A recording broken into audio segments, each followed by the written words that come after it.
The moon hung like a tarnished silver coin in the inky sky as Evelyn Harper stood on the weathered porch of her ancestral farmhouse. 12 years had passed since she had fled to the city, seeking escape from the whispers that clung to these weathered walls like the vines choking the overgrown garden. Now, the inheritance of the estate had drawn her back, a siren's call she could not resist. Yet, as she gazed out over the fields that had once been her childhood playground, a sense of dread coiled in her stomach like a serpent awaiting its moment to strike. The air was thick with the scent of decay and forgotten dreams. Evelyn's eyes traced the silhouettes of scarecrows dotting the landscape, their tattered clothing flapping in the breeze like the wings of tortured phantoms. She remembered the tales her grandmother had spun by the hearth, warnings of the protective spirits that took residence in these fields. They ward off more than just crows, the old woman had said, her eyes glinting with mischief, or perhaps something darker. As night descended, Evelyn retreated to the house, its creaking floorboards a cacophony of memories beneath her feet. Sleep eluded her, and she tossed and turned on sheets that smelled of mothballs and regret. When the ancient grandfather clock struck midnight, she found herself drawn to the window, gazing out at the moonlit fields. A guttural instinct she couldn't explain compelled her to venture outside. The cool grass whispered against her bare feet as she approached the first row of scarecrows. Their burlap faces, once comical, now seemed to leer at her with malevolent intent. A low rustle rippled through the air, sending a sliver of ice down her spine. Suddenly, a laugh, cold and mocking, filled the air. The scarecrows began to shift, their straw limbs jerking as if animated by an electric charge. Evelyn's breath hitched as she stumbled backward. The realization dawning too late, the creatures of her childhood nightmares had come alive. "Evelyn," a voice whispered, the sound slithering into her ear. It was her grandmother's voice, tinged with a malice she had never heard before. "You should never have returned." Panic surged through her veins as she turned to run, but the field seemed to stretch endlessly before her. The scarecrows closed the distance in a grotesque dance, their forms twisting and morphing. Faces of long-dead relatives emerged from the fabric, warped and grinning. Uncles, aunts, cousins, all those who had worked this cursed land. "Help us," they chorused, their voices merging into a haunting melody that seemed to emanate from the very earth itself. "Help us join the harvest." Evelyn's heart thundered in her chest as she stumbled against the uneven ground, adrenaline propelling her forward. She sensed them closing in, their laughter blending with the shrieking wind. The moon, now cloaked in clouds, dimmed the landscape into a terrifying twilight. In a moment of paralyzing fear, Evelyn remembered her grandmother's stories in their entirety. The scarecrows did not simply chase away crows. They lured the living into their forsaken realm, feeding on the essence of those foolish enough to return to this haunted place. Desperate to escape, she dashed toward the farmhouse, her bare feet bleeding from the sharp stones and thorns that seemed to sprout from the earth itself. Reaching the porch, she grasped the door handle, but it wouldn't budge, fused by the fabric of time and sorrow. With horror, she turned to look back. The scarecrows had gathered, their silhouettes ruthless against the night's churning storm. They whispered her name with a chilling finality that seemed to freeze the very marrow in her bones. "No one escapes the harvest, Evelyn," they echoed, their voices a symphony of the damned. "It's your time to feed the land." As their forms closed in, a new horror revealed itself. Around her feet sprouted skeletal hands, clawing up from the earth, dragging her back toward the fields. Evelyn screamed, but the sound was swallowed by the howling wind and the laughter of the scarecrows. In that final moment, as the earth began to swallow her whole, Evelyn saw the truth of her family's legacy. Generation after generation had been claimed by this insatiable land, their souls woven into the very fabric of the scarecrows that now surrounded her. She had been foolish to think she could escape her destiny. As the last of her was pulled beneath the soil, a new scarecrow took its place amongst the others. Its head, newly formed from Evelyn's own likeness, swayed gently in the breeze. The laughter soared once more, now echoing a familiar, twisted joy, as they welcomed her into their wretched fold. The moon emerged from behind the clouds, casting its pale light over the now still fields.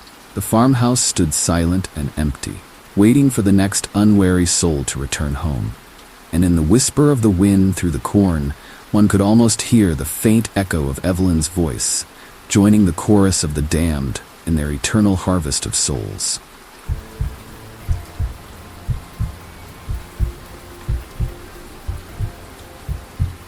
The Vertigo Tower loomed against the twilight sky, a monolith of glass and steel that seemed to defy the very laws of physics.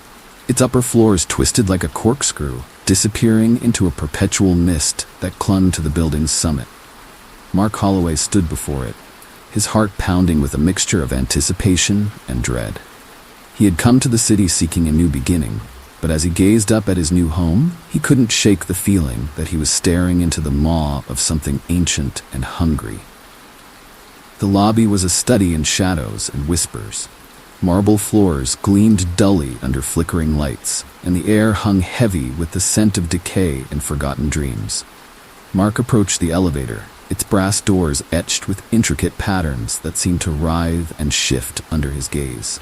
As he stepped inside, the sensation of being watched prickled the back of his neck. The ascent was interminable.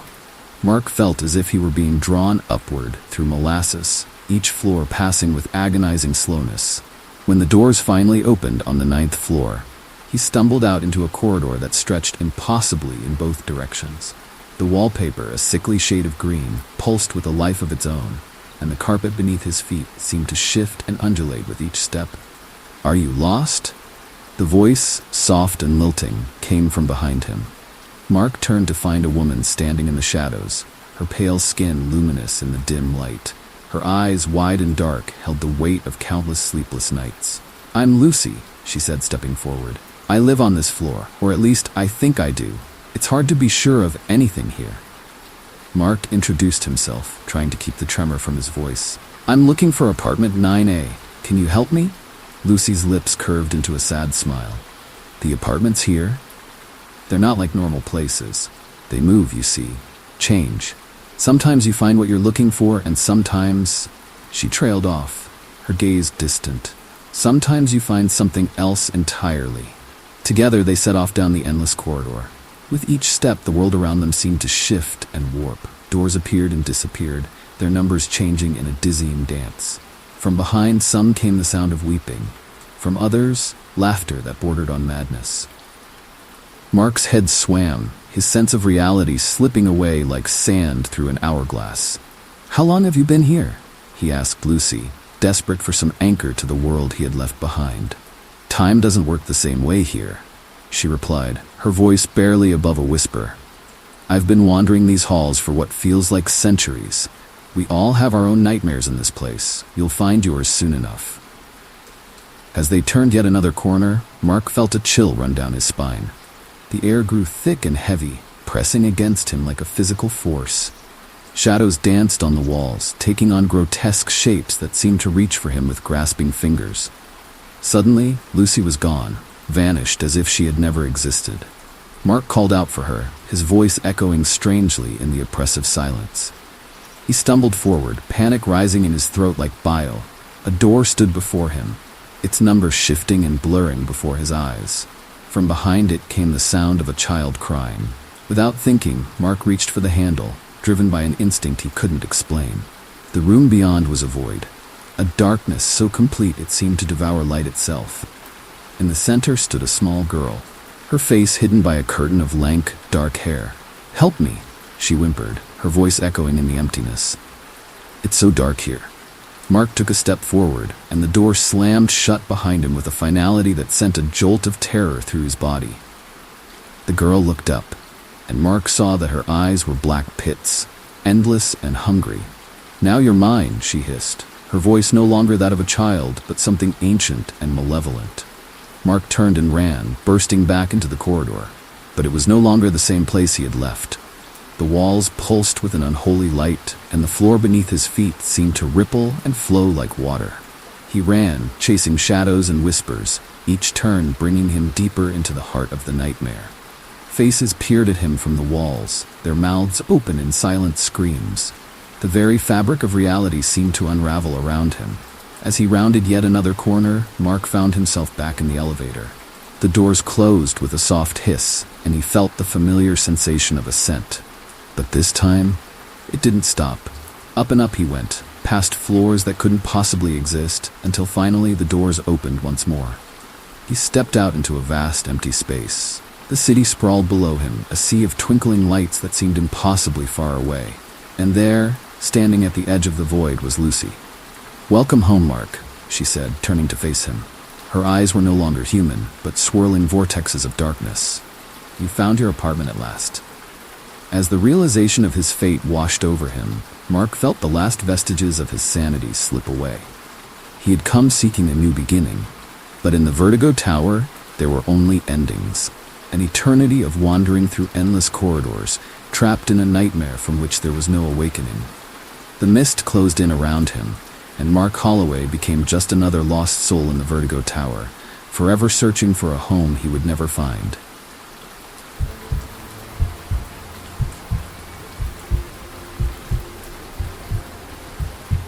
The sun hung low in the sky, a bloated crimson orb casting its dying light across the sleepy town of Millbrook. As twilight descended, Jenny Blackwood approached the ancient library, its weathered stone facade looming before her like the face of some forgotten god. The air was thick with the scent of decaying leaves and the promise of autumn, but beneath it all lurked a darker fragrance, the musty perfume of secrets long buried. Jenny's heart quickened as she pushed open the heavy oak door, its hinges groaning in protest. The library's interior was a labyrinth of towering shelves, each one laden with the weight of countless stories. Dust motes danced in the fading light that filtered through stained glass windows, their intricate patterns casting jewel-toned shadows across the worn floorboards. Mrs. Whitaker, the ancient librarian, peered at Jenny over the rims of her spectacles. Her rheumy eyes held a glimmer of recognition, and something else. Was it fear? Concern? The old woman's voice quivered as she spoke, her words barely above a whisper. "Be careful, child. Some stories are better left unread." Jenny nodded, feigning obedience, but her pulse raced with anticipation. She had come for one purpose, to breach the sanctum of the restricted section. For weeks she had dreamed of the forbidden tomes that lay hidden behind that rusted iron gate, their spines etched with arcane symbols and titles that hinted at dark wonders. As Mrs. Whitaker shuffled away, Jenny slipped through the shadows, her footsteps muffled by the thick carpet. The gate loomed before her, its bars twisted into grotesque shapes that seemed to writhe in the dim light. With trembling hands, she produced the key she had painstakingly copied from Mrs. Whitaker's ring. The lock yielded with a soft click, and Jenny stepped into a realm of forgotten lore. The air here was different, heavier, charged with an electric potential that made the hairs on her arms stand on end. Row upon row of ancient books stretched into the gloom, their leather bindings cracked and peeling, their titles obscured by the patina of ages. One volume called to her, its siren song irresistible. "Echoes of the Abyss," Jenny whispered, tracing the gilt letters with a reverent finger. The book seemed to pulse beneath her touch, as if alive with some terrible knowledge. She pulled it from the shelf, its weight surprising her, and opened it with bated breath.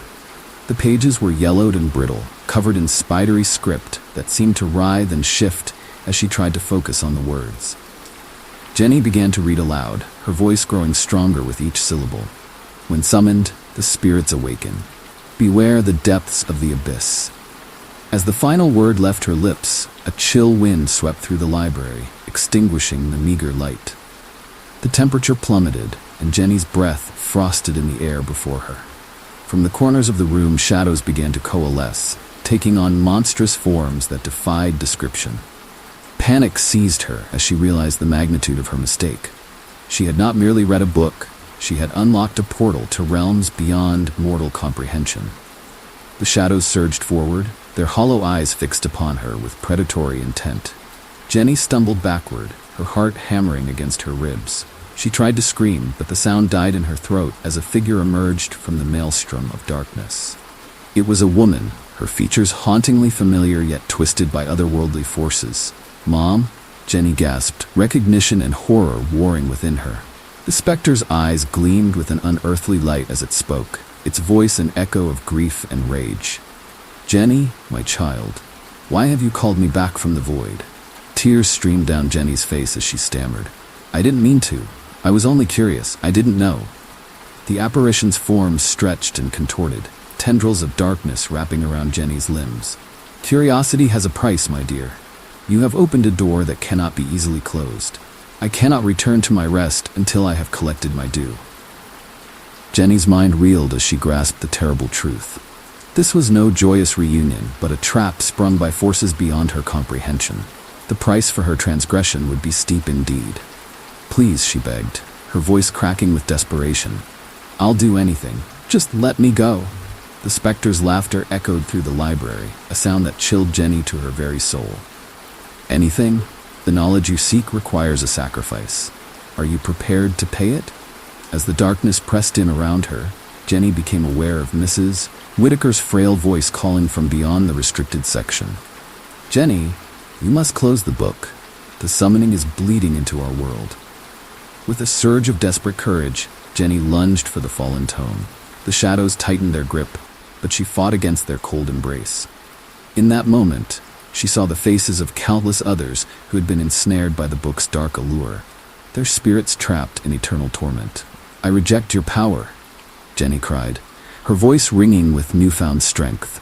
She slammed the book shut, and a howl of anguish rose from the assembled shades. The air shimmered and cracked, reality itself seeming to bend and warp. In a final, cataclysmic moment, the shadows retreated, leaving Jenny alone in the sudden silence of the library. She stood, trembling, as the weight of her experience settled upon her like a shroud. The world outside seemed impossibly bright and alive, but within the confines of that accursed room, a darkness lingered, a reminder that some knowledge comes at too high a cost. As Jenny turned to leave, she cast one last glance at the restricted section.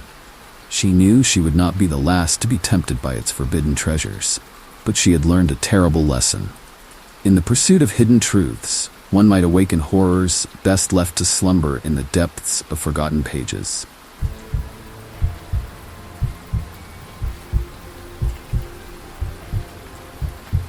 The sun had long since set over the sprawling metropolis, leaving John Blackwood standing alone in the cavernous expanse of Nighthaven International Airport. The fluorescent lights overhead cast an eerie, sickly glow across the polished floors, transforming the bustling terminal into a surreal dreamscape where shadows danced at the edges of perception. John's heart thundered in his chest, a primal rhythm that echoed the distant roar of jet engines. He stood frozen before the check-in counter, his fingers trembling as they clutched his boarding pass. The air around him felt thick, charged with an electric tension that made the hairs on the back of his neck stand on end. As he gazed out at the sea of faces that surged and ebbed around him, John felt a creeping sense of unease take root in the pit of his stomach. There was something off about the scene before him, something that lurked just beneath the veneer of normalcy. The smiles of his fellow travelers seemed too wide, their eyes too bright, their movements too fluid to be entirely human. He backed away from the counter, his breath coming in short, ragged gasps. A narrow gap opened in the throng, revealing a hazy view of the terminal beyond. Passengers moved with the grace and indifference of dancers in some infernal ballet, their luggage clutched in one hand, steaming cups of coffee in the other. But amidst the ordinary chaos, John caught fleeting glimpses of something else. A flicker in the eyes that spoke of ancient hunger, a smirk that lingered a moment too long, hinting at secrets best left unspoken. As he made his way to a waiting area, John tried to shake off the feeling of impending doom that clung to him like a shroud. "It's just nerves," he whispered to himself, his voice barely audible above the din of the terminal. But even as he spoke the words, he knew them to be a lie. An announcement crackled overhead, the disembodied voice distorted and alien.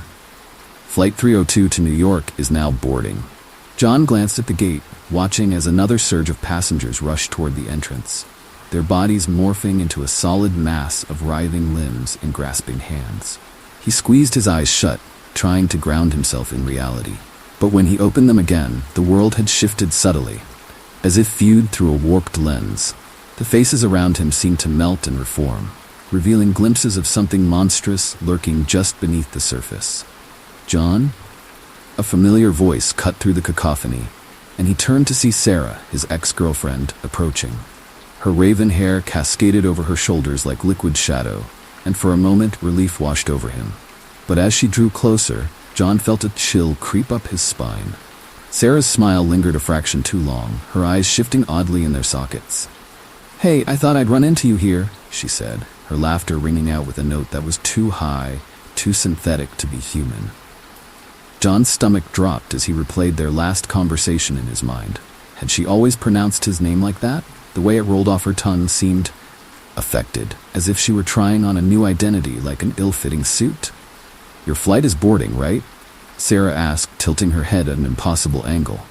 John took a step back, his heart racing as he watched her neck bend in ways that defied the laws of anatomy. "Yeah, but I think I'll stay," he stammered, panic clawing up his throat. He turned and fled deeper into the crowd, desperate to escape the nightmare that was unfolding around him. As he ran, the faces of the other passengers began to morph and warp, flowing in and out of their human likenesses like a trick of light. John squeezed his eyes shut, muttering desperate prayers to a god he no longer believed in. When he opened them again, everything had changed. The bustling airport now felt like a haunted labyrinth, its corridors twisting and stretching into impossible geometries. The announcements buzzed like angry hornets, their words distorted into an alien language that grated against his sanity. John stumbled into a restroom, locking the door behind him and leaning against it as he gasped for air. The mirror before him reflected a stranger, a gaunt, wild-eyed creature that bore only a passing resemblance to the man he had once been. And then, in the silvered glass, he saw it. A flicker of movement, a face shifting behind him that was barely human. John spun around, but there was nothing there save for the dull flicker of fluorescent lighting and the shadows that danced at the edges of his vision. He pulled at his hair, a scream building in his throat that sounded foreign and alien even to his own ears. As he backed into a corner, delivering himself into the darkness, a cold, inhuman laugh echoed through the tiled room. John turned to see an elongated figure lurking in the doorway, its features shifting and reforming with each passing second. Melancholy eyes turned to hungry slits, a mouth that stretched too wide, revealing rows of jagged teeth. It peered at him, grinning, as the walls around him warped and leaned inward in an embrace of despair. "Join us," it whispered, each word dripping with malice and a hunger that sliced through the last vestiges of John's sanity. "You've been alone for far too long." Tears streamed down John's face as the realization crashed over him. He could never escape. He was bait in a hideous game, orchestrated by creatures who wore human skin like ill-fitting masks. In a blur of motion, he dodged past the creature and burst out of the restroom, his heart pounding violently in his chest. But as he reached for freedom, every face in the terminal turned toward him. Sarah's, the flight attendants, and even strangers, their eyes glistening in unison with monstrous delight.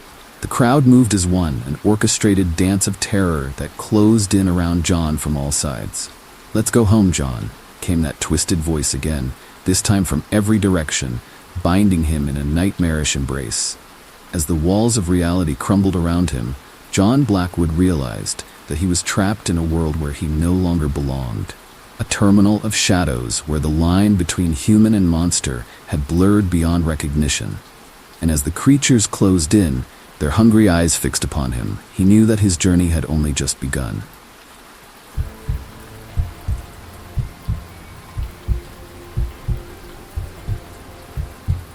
The sun hung low on the horizon, casting long shadows across the rolling hills of the countryside as Frank Delacroix's car wound its way along the narrow, twisting road. The renowned food critic's fingers drummed an anxious rhythm on the steering wheel, his mind already savoring the promise of culinary delights that awaited him at the Blackthorn Inn. As the quaint bed and breakfast came into view, its weathered stone facade bathed in the dying light of day, Frank felt a thrill of anticipation course through his veins. The warm glow of candlelight spilled from leaded glass windows, and the scent of wood smoke and roasting meat hung heavy in the air. Malcolm and Clara Blackthorn, the proprietors of this hidden gem, greeted Frank at the door with smiles that seemed to flicker and dance in the shadows. Clara's eyes, deep pools of amber, sparkled with an otherworldly light as she ushered him into the cozy dining room. "Welcome, Mr. Delacroix," she purred, her voice as smooth and rich as aged whiskey. "We've been expecting you." The dining room was a study in contrasts, its floral wallpaper and delicate china at odds with the heavy oak beams that crisscrossed the ceiling. Candles guttered in ornate silver holders, casting writhing shadows across the faces of the other guests. As Frank took his seat, he felt a chill run down his spine. The elderly women at the next table whispered in hushed tones, their eyes darting furtively about the room. A young couple sat in stony silence, their fingers intertwined in a white-knuckled grip. And then there was Daniel, a man whose laughter seemed to echo with the hollow ring of madness. Malcolm appeared at Frank's elbow, a silver tray balanced precariously on one hand. "Our first course, sir," he announced with a flourish. "A delicacy of our own creation." The platter before Frank was a work of art, the meat arranged in intricate patterns and garnished with vibrant herbs. But as he raised his fork to his lips, a wave of unease washed over him. "What kind of meat is this?" he asked, his voice barely above a whisper. Clara materialized at his side, her smile sharp as a razor's edge. "Oh, just a special family recipe," she cooed. "Very local. You won't find anything like it elsewhere." Frank hesitated, his fork hovering in midair. The other guests seemed ravenous, tearing into their meals with an almost feral intensity. Daniel caught his eye, grinning widely as he licked a smear of crimson from his lips. "Try it," he urged, his voice thick with anticipation. "It's to die for." As the night wore on, course after course appeared before Frank, each more elaborate than the last. The flavors were unlike anything he had ever experienced, rich and complex, yet tinged with an underlying note of something forbidden. The stew that Malcolm ladled into his bowl seemed to pulse with an otherworldly life of its own. As Frank stirred the murky depths, he could have sworn he saw the outline of a human hand float past, its fingers curled in a silent plea. Horror gripped him as the realization dawned. He bolted from the table, his heart pounding a frantic rhythm against his ribs. The hallway stretched before him, a dark maw that seemed to swallow all light and hope. Frank stumbled into a small sitting room, its walls lined with bookshelves that groaned under the weight of ancient tomes. A door stood ajar, revealing glimpses of a kitchen beyond. Driven by a morbid curiosity he could not explain, Frank pushed it open. The scene that greeted him was one of nightmarish chaos. Pots and pans clattered ominously, their contents bubbling and hissing. Refrigerators stood open, revealing rows of neatly wrapped packages that bore an all-too-familiar shape. And on the walls, a grotesque gallery of photographs, each depicting a smiling face frozen in an eternal scream. "Looking for something?" Clara's voice, once so sweet, now dripped with malice. Frank whirled to find her blocking the doorway, her eyes glowing with an unholy light. Malcolm loomed behind her, a wicked blade gleaming in his hand. "What is this place?" Frank demanded, his voice cracking with fear. Clara's laugh was like shattered glass. "This is home," she purred. "And our guests? Well, they often become part of our breakfast menu." Malcolm's grin was feral as he tossed the knife from hand to hand. "People don't appreciate where their food comes from," he mused. "We're here to change that perception." Frank's mind reeled as the horrifying truth crashed over him. He lunged for the back door, only to find his path blocked by Daniel, the man's cheerful facade melting away to reveal something monstrous beneath. "Don't be rude, Frank," Daniel chided, his teeth gleaming in the dim light. "We're all friends here, right?" As panic clawed at his throat, Frank realized the terrible truth. In this quaint bed and breakfast, nestled in the heart of the idyllic countryside, he had stumbled upon a nightmare beyond imagining. Here, in the Blackthorn Inn, the line between predator and prey blurred, and the ultimate gourmet experience came at a price too terrible to contemplate.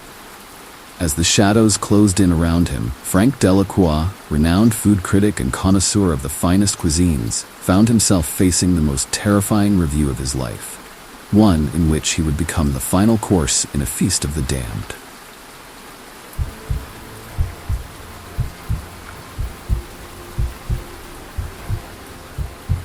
We hope you enjoyed this chilling tale. If it sent shivers down your spine, give us a thumbs up and share your thoughts in the comments below. What was your favorite part? Don't forget to subscribe for more spine-tingling stories and hit that notification bell so you never miss a scare. Until next time, stay spooky, and remember, sometimes the darkest shadows hide the most terrifying secret.